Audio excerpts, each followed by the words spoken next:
జీవితాంతము కూడా దేవుడిచ్చే మేలులు, ఆశీర్వాదాలు, కృపలు మనమందరం కూడా పొందుకోవాలి. ప్రతిరోజు కూడా శ్రద్ధగా వాక్యాన్ని వినండి, ఆధ్యాత్మిక వృద్ధిని పొందుకోండి, దేవుని దగ్గర మొరపెట్టి ప్రార్థన చేయండి. మనకున్న ఇబ్బంది, కలవరం, వేదన యేసు నామములోనే విడుదల కలుగు చేసి మీ కుటుంబానికి రక్షణ, సమృద్ధిని, మేలులను దేవుడు కలుగు చేయబడునుగాక. లేఖన భాగాలు తెరిచి విలాపవాక్యములు 3వ అధ్యాయము 32వ వచనము, ఆయన తన కృపా సమృద్ధిని బట్టి జాలిపడును. He has mercy because of his great love and kindness. ఆయనంట మన పట్ల, మన కుటుంబాల పట్ల కృప చూపించే దేవుడంట. అవును, ఆయన కృప వలనే ఈరోజు ఈ నిమిషం వరకు కూడా మనం నిలిచి ఉన్నాము. ఈరోజు వాగ్దానం వినగలుగుతున్నామన్నా, ఇల్లును పొందుకున్నామన్నా, ఆస్తిని, అంతస్తును, భోగభాగ్యాలను, వాహనాలను, వస్తువుల్ని మనం కలిగి ఉన్నామన్నా బికాస్ ఆఫ్ ఆయన కృప మాత్రమే, ఆయన దీవెన మాత్రమే.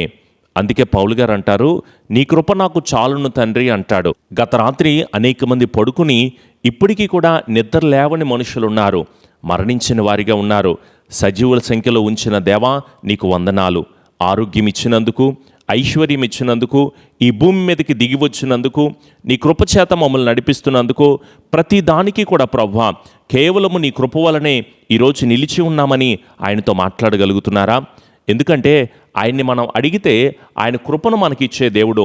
ఈ ఉదయకాలమే ఆయన్ని అడుగు, దేవా ఈ కృప నాకు కలుగు చేయవా, నీ మేలు నాకు కలుగు చేయవా, నీ ఆశీర్వాదాన్ని నాకు ఇవ్వవా, నీ ఆత్మచేత నన్ను నడిపించవా, నీ కృప లేకపోతే నేను ఎన్ని పొందుకున్నా నిష్ప్రయోజనం ప్రభువా అని ఆయన్ని అడిగితే తప్పకుండా మీ పట్ల కృప చూపిస్తాడు ఆయన. జ్ఞానం కావాలని అడుగుతున్నారు కదా, ఆశీర్వాదం కావాలని అడుగుతున్నారు కదా, మనకి దేవుడిచ్చిన కృప ఏంటో తెలుసా?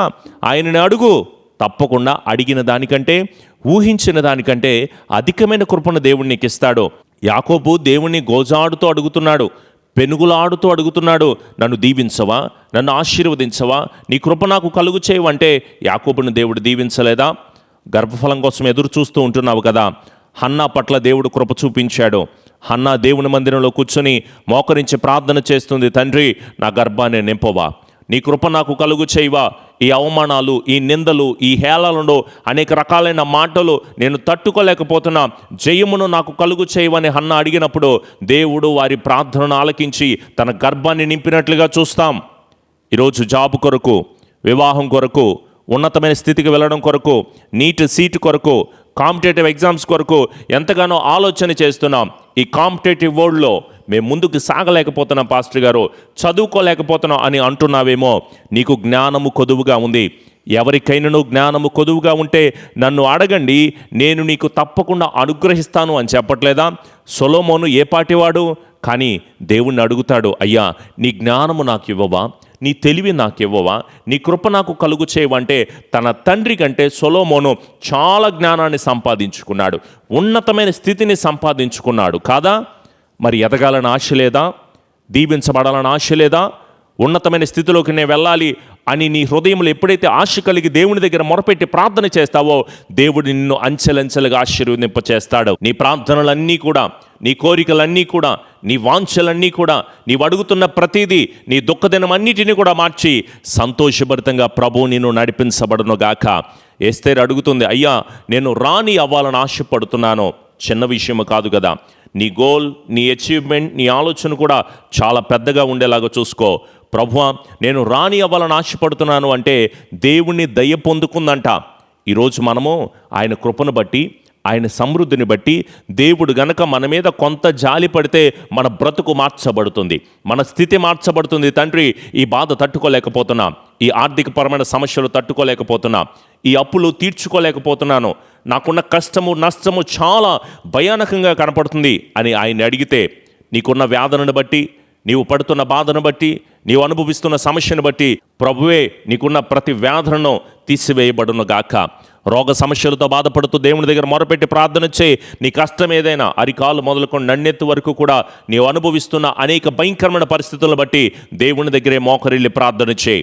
ఏ కుటుంబ సమస్య అయినా, కోడలతో కావచ్చు, అల్లుళ్ళతో కావచ్చు, బిడ్డలతో కావచ్చు, కుటుంబంతో కావచ్చు, బంధువులతో కావచ్చు, వాట్ ఎవర్ ఏది అనుభవిస్తున్నా దేవుని దగ్గరే చెప్పు, దేవుని దగ్గరే ప్రాధేయపడు. ఆయనే కృప కలుగు చేయాలి, ఆయనే నా మీద జాలి పడాలని ప్రభువుని అడగండి. ఎగ్జామ్స్కి ప్రిపేర్ అవుతున్నావు కదా, ఇంటర్వ్యూస్ ఫేస్ చేస్తూ ఉంటున్నావు కదా, జాబ్ కోసం ఎదురు చూస్తున్నావు కదా, సీటు కోసం ప్రయత్నం చేస్తూ ఉంటున్నావు కదా, ఉన్నతమైన కార్యాలు నా జీవితంలో జరగాలని ఇష్టపడుతున్నావు కదా, అడుగు ఆయనని.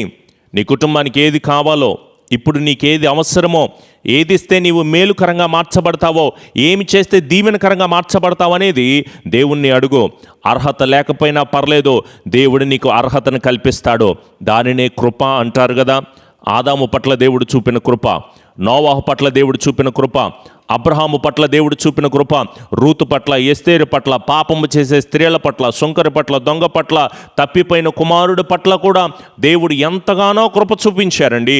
ఈరోజు నీ పట్ల ఆయన కృప చూపించడా? దేవా, నీ కృప కావాలి తండ్రి, నీ దీవెన నాకు కావాలి ప్రభువా. మేము కృపాకాలంలో ఉన్నను కూడా మేము కృప పొందుకోలేని దీనమైన పరిస్థితిలో ఉంటున్నాము. కృప వెంబడి కృప, దీవెన వెంబడి దీవెన, ఆశీర్వాదం వెంబడి ఆశీర్వాదము మేము పొందుకుంటామని నీ వాక్యం సెలవిస్తున్నా కూడా సరే మేము పొందుకోలేని దీనస్థితికి వెళ్ళిపోతున్నాం ప్రభువా.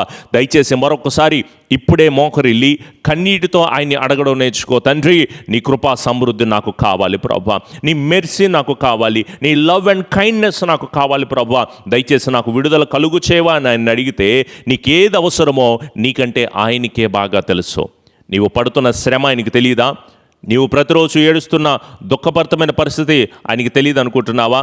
నీ చుట్టుపక్కల నేను అనేక రకాలుగా అవమానపరుస్తూ వదలు వేస్తూ చూస్తున్న పరిస్థితి ఆయనకి తెలియదు అనుకుంటున్నావా? భయపడకు, దేవుని మీదే నమ్మిక మాత్రం ఉంచు. మనలో ఉన్నవాడు లోకములో ఉన్నవానికంటే గనుడు, గొప్పవాడు. తగిన సమయకాలమందు ఆయన మిమ్మల్ని హెచ్చిస్తారు. ఆయన్ని నమ్ముకో, ఆయన నీ కార్యము నెరవేరుస్తాడు. నీ అవమానానికి ప్రతిగా రెట్టింపు ఘనతనిచ్చి సంతోషముతో సమాధానముతో ప్రభువు నిన్ను నడిపించబడనుగాక. యేసు నామములో అడుగు. ప్రతి వ్యాధి, ప్రతి రోగం, ప్రతి బలహీనత, ఎట్టి వ్యాధైనా సరే యేసు నామములోనే విడుదల పొందుకుంటావు. ఎందుకంటే ఇవి కేవలం పేర్లు మాత్రమే, మనల్ని భయపెట్టేవి మాత్రమే. అన్ని నామముల కంటే, అన్ని పేర్ల కంటే ఘనమైన నామాన్ని ఆరాధన చేస్తున్నాం. స్వస్థత, విడుదల, ఆశీర్వాదం, కృప, సమాధానమును ప్రతిదీ ఆయన వల్ల మాత్రమే మనకు సాధ్యమవుతుంది. గనుక దేవునిని అడుగు. మనసారా ఇప్పుడే ఈ క్షణమే మోకరిల్లి కన్నీటితో ప్రార్థన చేయి. మీ దుఃఖదినములన్నింటినీ కూడా సమాప్తం చేసి సంతోషముతో సమాధానముతో దేవుడు మిమ్మల్ని అందరినీ నడిపించబడునుగాక. ఆమెన్. కృపగలిగిన మా తండ్రి, ప్రేమామయుడా, అత్యున్నతుడా, మమ్మల్ని మికిలిగా ప్రేమించిన మా ప్రియపరలో గొప్ప తండ్రి, నీ కృపగలిగిన దయగలిగిన బంగారు పాదములకు మరొకసారి వందనములు, స్తుతులు, స్తోత్రములు ప్రభువా. దేవా, మరొక వాగ్దానము ద్వారా మాతో మాట్లాడినందుకు వందనాలు తండ్రి. వారము ఏ స్థితి కలిగిన వారము తండ్రి. దేవా, మరొకసారి నీ పాద సన్నిధిలో చేరి వేడుకుంటూ మొరపెడుతూ ఉండగా దేవా, నీ కృపను మాకు కలుగు చేయండి అయ్యా. నీ కాపుదల మాకు కలుగు చేయండి తండ్రి. పడుతున్న ప్రతి బాధల నుంచి మాకు విడుదల కలుగు చేయండి ప్రభువా. ఆర్థికపరమైన సమస్యలు, కుటుంబ సమస్యలు, రోగ సమస్యలు, ఎగ్జామ్స్ కోసం, బిడ్డల కోసం, గర్భఫలం కోసం, ఇలా అనేక రకాలైన సమస్యలతో, వ్యాధులతో, గొడవలతో, ల్యాండ్ ఇష్యూస్తో బాధపడుతున్న మా అందరికీ కూడా విడుదల కలుగు చేయమని వేడుకుంటున్నాం ప్రభువా. మా ప్రయత్నాల్లో నీ కాపుదల మీరు కలుగు చేయండి తండ్రి. దేవా, మందిర నిర్మాణాలు చేస్తూ ఉండగా దేవా, ప్రారంభిస్తూ ఉండగచ్చండి, బలపరచండి. దేవా, మేమే పాటి వారము, ఏ స్థితి కలిగిన వారము, మీ సహాయమును అనుగ్రహించమని వేడుకుంటున్నాం.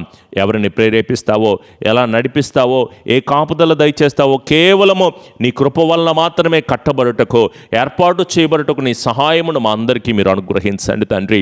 అలాగే నీ బిడ్డల ప్రభువా, ప్రార్థనలు ఏకీభవిస్తున్న ప్రతి ఒక్కరూ అనేక శోధనలతో ఉన్నారు తండ్రి. దయచేసి వారందరికీ విడుదల కలుగు చేసి, నా దేవుడు నా పట్ల చాలా గొప్ప కార్యాలు చేశాడని సాక్షార్థంగా నిలబెట్టి నడిపించి కృప చూపి ఆదరణ కలుగు చేసి మేలుల చేత నీ బిడ్డలను మీరు నింపమని మా ప్రియ రక్షకుడైన యేసు నామములో అడుగుచున్నాము తండ్రి. ఆమెన్.